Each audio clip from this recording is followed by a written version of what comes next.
चमन ऋषि ने कहा कि जो विप्रों को बुलाना तो विद्वान होने के साथ साथ उनमें भावना भी हो, संवेदना भी हो।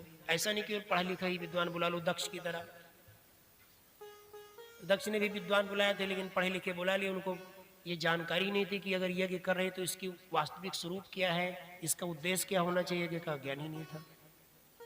कहा अगर ऐसे ही बुला लोगे तो तुम जाओगे तो वो तमाम बात पकड़ा देंगे, तो ऐसा क्यों करोगे, ये है, तमाम चीजें पूछेंगे। इसलिए या हम जब सोमरस देने लगेंगे तब वो विरोध में खड़े हो जाएंगे। तो हम अब कहाँ ऋषियों की ब्राह्मणों को दंड देंगे, इसलिए बुद्धिमान पर लोगों को बुलाना। यज्ञ होने लगी, माने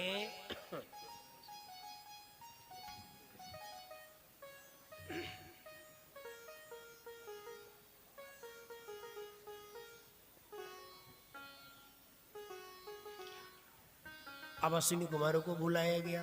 इंद्र आए, सब देवता आए।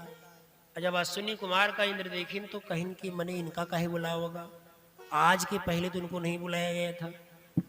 तो कोई कुछ नहीं बोला। जब सोमरस बटने का नंबर आया तो सबको देने जाने लगा। अश्विनी कुमारों को भी प्याला पकड़ा दिया गया। बस इंद्र क्रोधित हो गए, कहा ये नई परंपरा, हम इसका विरोध करते हैं।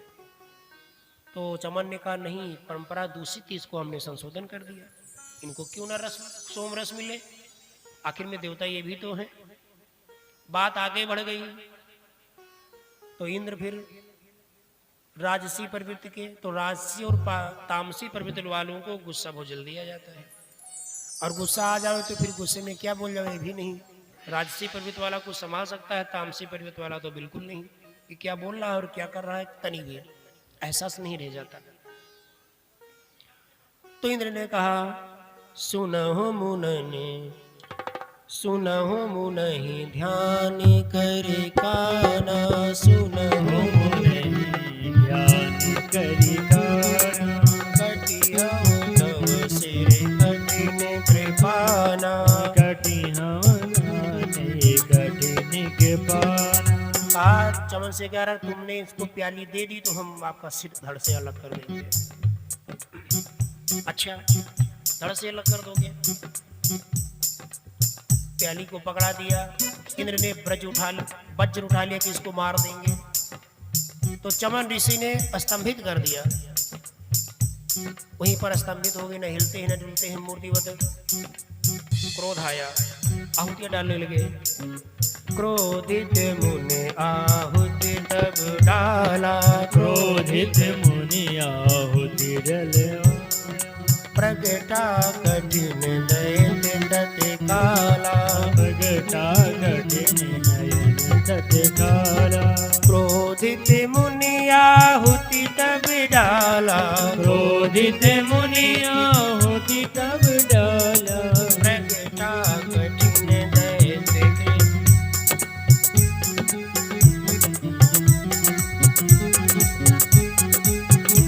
भयानक प्रकट हुआ दैत्य, बहुत भयानक शरीर है। गिर सम देह बिटप सम बाहु, गिर सम देह बिटप सम भारी, देह बिटप सम भारी। जय सिया राम जय जय सिया राम जी, जय सिया राम जय जय सिया राम। गिर सम देह बिटप सम बाहु, गिर सम देह बिटप सम भारी।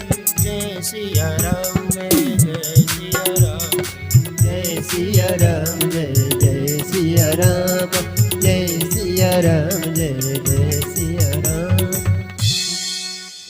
बहुत भयानक मद नाम का राक्षस प्रकट हुआ। तो गिर समदेह, पहाड़ के जैसा शरीर और वृक्षों की जैसी बड़ी बड़ी भुजाएं। तो कहा महाराज क्या आज्ञा है? तो कहा ये इंद्र को थोड़ा ज्यादा मद आ गया है, अहंकार आ गया है, इनके अहंकार को तोड़ दीजिए। तो इंद्र का स्तंभन छोड़ दिया, मुनि ने खत्म कर दिया। सोचा अब ये जाएं देखें इनके कौन रक्षा कर सकता है। ब्राह्मण से और मुनि के श्राप से भगवान शंकर भी किसी को नहीं बचा सकते। तो कहा इनकी रक्षा कौन करे? अब इंद्र लगे भागने पीछे पीछे, वो एक बिटप लेकर के, वृक्ष को लेकर के और पीछे पीछे दौड़ रहा है, आगे आगे इंद्र दौड़ते जा रहे हैं, पीछे पीछे वो मद नाम का राक्षस दौड़ता जा रहा है। कहीं नारद जी नारायण नारायण करते जा रहे थे, देखा इंद्र भागे जा रहे हैं, सोचा कौन सी आफत आ गई, न इनका एरावत हाथी न कोई रथ, ही पैदल ही काहे को भाग रहे हैं। तो संत बहुत ही शांत स्वभाव के होते हैं, परोपकारी होते हैं, तो नारद ऋषि की कोई जरूरत नहीं थी कि भगने दो, भजन कर रहे थे, लेकिन ना ना वो भी दौड़ने लगे। और इंद्र से कहा थोड़ा रुको रुको, बात क्या है। इंद्र ने कहा बात मत पूछो, अगर रोक लोगे तो दिक्कत हो जाएगी। तो कहा क्यों, क्या बात है। तो कहा ये पीछे मद नाम का राक्षस वो दौड़ा चला रहा है मारने के लिए। तो कहा मैंने जाइए ब्रह्मपुरी जाइए। कहा ब्रह्मपुरी गए, वहां भी ब्रह्मा जी ने कहा ना ना यहाँ से निकलो जल्दी से, संत का क्रोध हम बचा नहीं पाएंगे।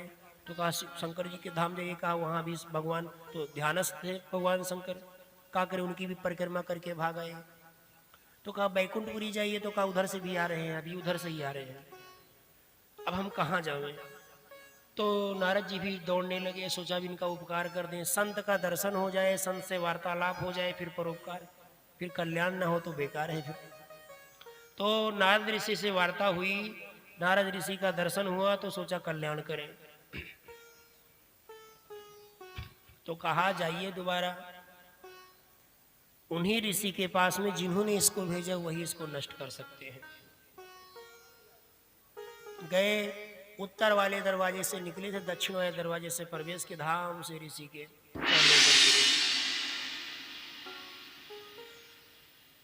चरण शरण करे जोर मनाओ, चरण शरण करे जोरी मनाओ, यही अवसर अब केहि गोहराओ, यही अवसर अब फिर दोहराओ।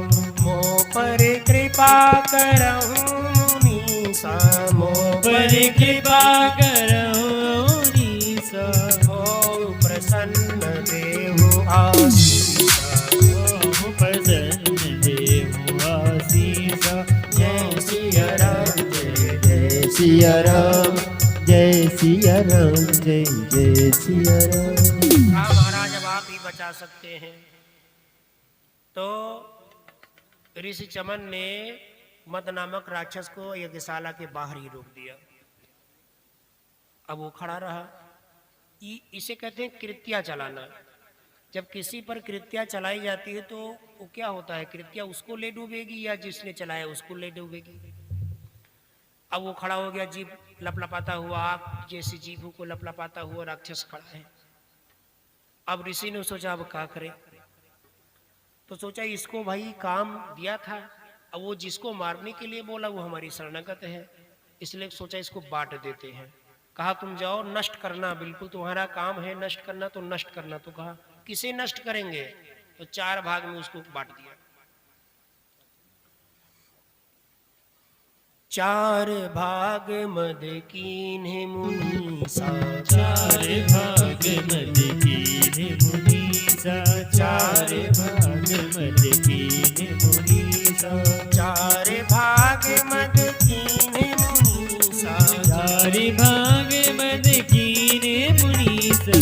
तारा दारू दया बेटा, तारा दारू दया देगा, जय सिया राम जय जय सिया राम, जय सिया राम, जय जय सिया राम। 4 भाग में बांट दिया। कहा उनको नष्ट करो जो बहुत ही स्त्री संग करते हैं, मतलब विलासता में ही जो डूबे रहते हैं, उन पर चढ़ लेना, उनको बिल्कुल जलमूल से समाप्त कर देना।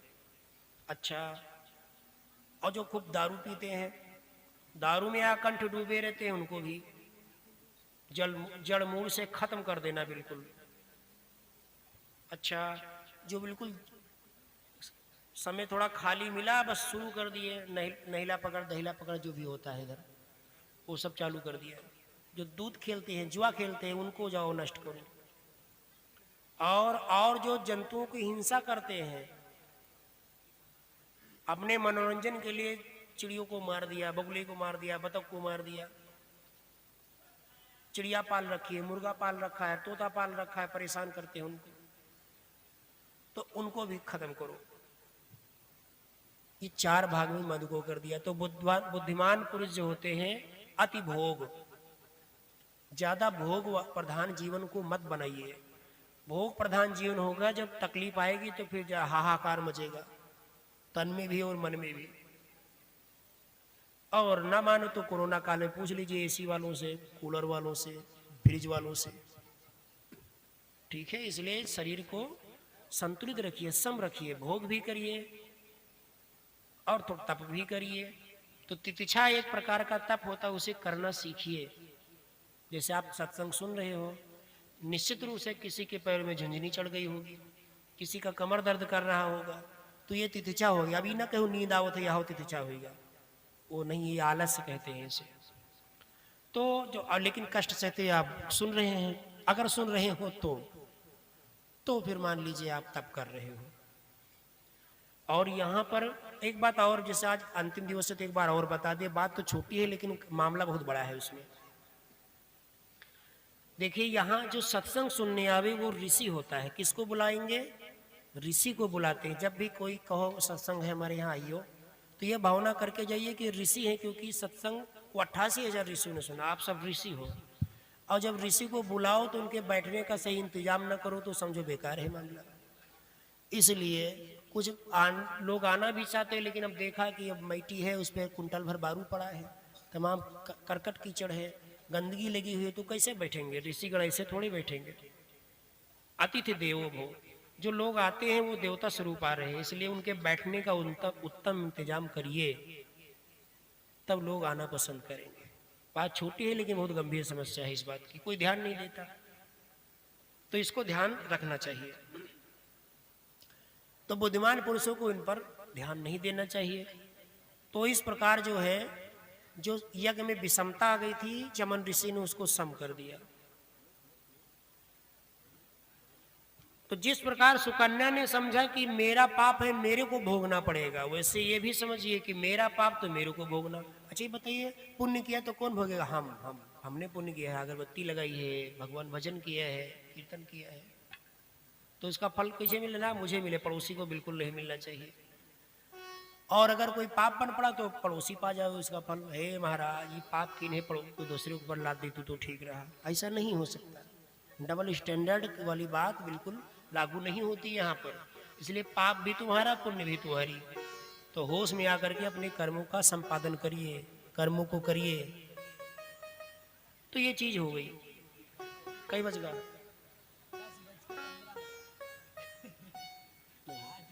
और देखिए, हम एक छोटी सी कथा और कहेंगे और उसके बाद में वाणी को विराम देंगे।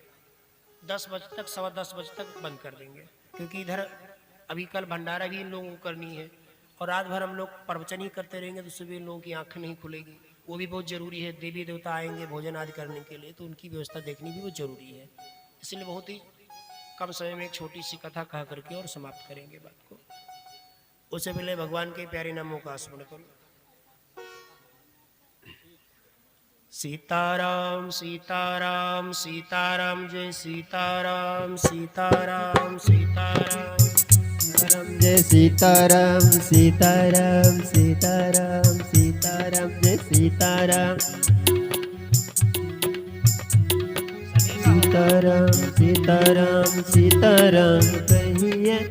जही विधि रखे राम तही विधि रहिए। सीताराम सीताराम सीताराम कहिए।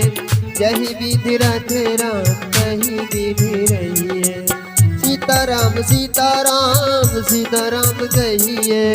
जही विधि रखे राम तही विधि रहिए। सीताराम सीताराम सीताराम कहिए। जही विधि रखे राम तही विधि रहिए। जही विधि रखे राम तही विधि। तो आपने राम राम कहा, इसके लिए धन्यवाद। अगर कहे हो तो, कुछ लोग कहते नहीं तो क्या करें। तो प्रथम बात यह है कि गुरु कर लीजिए आप लोग। जिनको गुरु नहीं है वो गुरु कर ले। अयोध्या जाइए या जो श्रेष्ठ गुरु मिले छानबीन करके कर लीजिए। जब गुरु कर लेंगे तब जो है वास्तविक रूप से अच्छा पुण्य मिलेगा। और गुरु करने में अभिमान मत करिए, उसमें अपने स्वार्थ को, अपने विचारों को मत ला दिए। जो गुरु श्रेष्ठ मिल जाए उसी का वर्ण कर लीजिए, उसके बाद कथा सत्संग करेंगे तो उसको पुण्य मिलेगा। और गुरु अब गुरु की बात आ गई तो एक गुरु जी थे,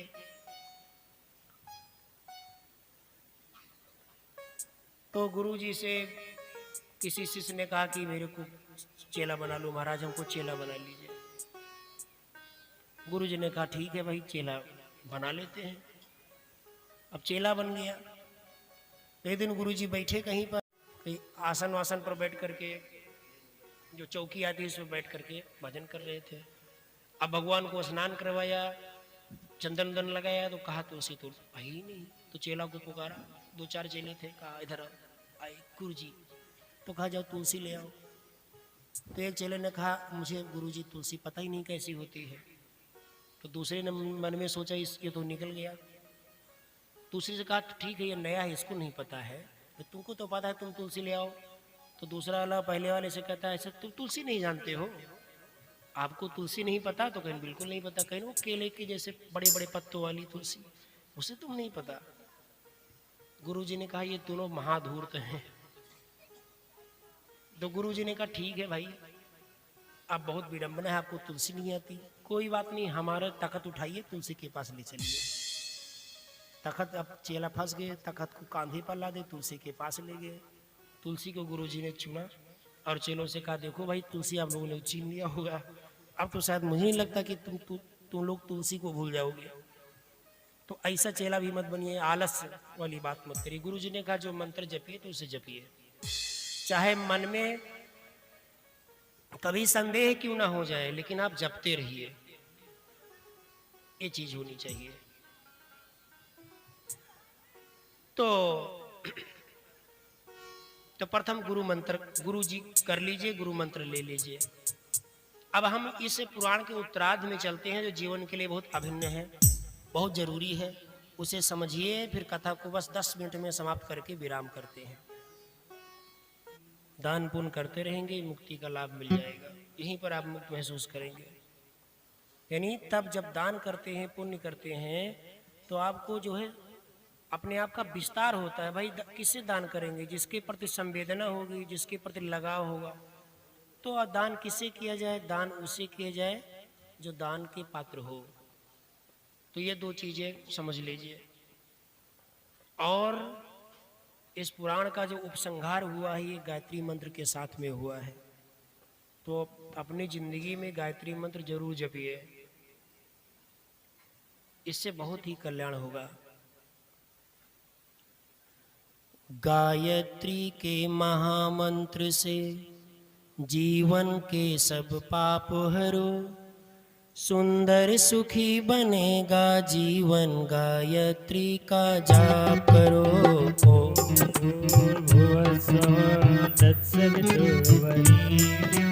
भर्गो देवस्य धीमहि धियो यो न प्रचोदयात्। गायत्री के महामंत्र से जीवन के सब पाप हरो, सुंदर सुखी बनेगा जीवन, गायत्री का जाप करो। ओम भूर्भुवः स्वः तत्सवितुर्वरेण्यं भर्गो देवस्य धीमहि धियो यो न प्रचोदयात्। ओम भूर्भुवः स्वः तत्सवितुर्वरेण्यं भर्गो देवस्य धीमहि धियो यो न प्रचोदयात्। और ये मंत्र है मंगलकारी, ये मंत्र है मंगलकारी, सुख शांति बढ़ाने वाला, हर साधक के जीवन में नवज्योत जगाने वाला, हर साधक के जीवन में नवज्योत जगाने वाला। करो साधना तन से मन से, करो साधना तन से मन से, दूर सभी संताप करो, सुंदर सुखी बनेगा जीवन, गायत्री का जाप करो। ओम भूर्भुवः स्वः तत्सवितुर्वरेण्यं भर्गो देवस्य धीमहि धियो यो न प्रचोदयात्। भूर्भुवः स्वः तत्सवितुर्वरेण्यं भर्गो देवस्य धीमहि धियो यो न प्रचोदयात्। तो आइए 3 बार हमारे साथ गायत्री मंत्र का उच्चारण करें कि तीनों ताप जो हैं आपके समन हो। और उसके बाद में वाणी को विराम। ढेर सारा आशीर्वाद। सर्वे भवन्तु सुखिनः, सर्वे सन्तु निरामयाः, सर्वे भद्राणि पश्यन्तु, मां कश्चित् दुर्भाग् भवेत्। श्रीमद् भागवत कथा एवं देवी भागवत कथा अपने शहरों में करवाने हेतु संपर्क करें। संपर्क सूत्र 9005055700।